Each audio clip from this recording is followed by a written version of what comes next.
ఫిరాయింపుల విషయంలో ఏపీలో డైలాగ్ వార్ కంటిన్యూ అవుతూనే ఉంది. పార్టీ గుర్తించలేదు, మనస్తాపం చెందాం కాబట్టే పార్టీని వీడామని మోపిదేవి స్పష్టం చేశారు. అయితే ఎన్ని ఇబ్బందులున్నా పార్టీ కోసం పనిచేయాలంటున్నారు ఎంపీ అయోధ్యారామరెడ్డి.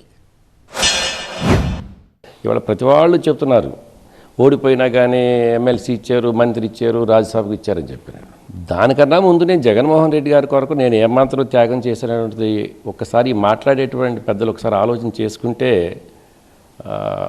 వీళ్ళు మాట్లాడటానికి అవకాశం ఉండదు. ఇక్కడికి వచ్చి రాజకీయంగా ఇక్కడ ఏదో పైరవీలు చేసుకోవాలో లేదనుకుంటే ఏదో పని చేయాలనేటువంటి ఆలోచన నాకు ఏ రోజు లేదు.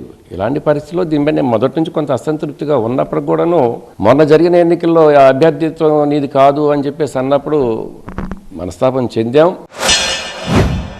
ఎవరికన్నా ఒకళ్ళిద్దరికి పర్సనల్ ఇష్యూస్ మీద ఇబ్బందుల మీద నాకు కూడా కొన్ని పర్సనల్ ఇష్యూస్ ఉన్నాయి, ఇబ్బందులు ఉన్నాయి. యాక్చువల్గా అందరూ మమ్మల్ని అందరినీ కూడా అన్ని పార్టీల వాళ్ళు అడిగారు మీరు రండి అని, కానీ మేము చాలా క్లారిటీగా ఉన్నాం. ఎటువంటి పరిస్థితుల్లో మేము ఇందాక అన్న చెప్పినట్టు నాకు వైఎస్ఆర్ కాంగ్రెస్ పార్టీ ఎమ్మెల్యేలు అందరూ మమ్మల్ని ఎన్నుకున్నారు. ఆ ఎమ్మెల్యేలని గెలిపించింది ఆ రోజు ఆంధ్ర రాష్ట్ర ప్రజలు. మేము ఆ ప్రజలకి ఆ ఎమ్మెల్యేలు ఎవరైతే గెలిపించారో వాళ్ళకి ఆ పార్టీ ఏదైతే ఉందో ఆ పార్టీ నాయకత్వం ఏదైతే ఉందో వాళ్ళకి మేము జవాబుదారీగా ఉండాలి. ఆ బాధ్యత మా మీద ఉంది. దాంట్లో ఆ బాధ్యత నుంచి మాత్రం మేము ఎప్పుడు కూడాను డైల్యూట్ చేసుకునే విధంగా వెళ్ళాం.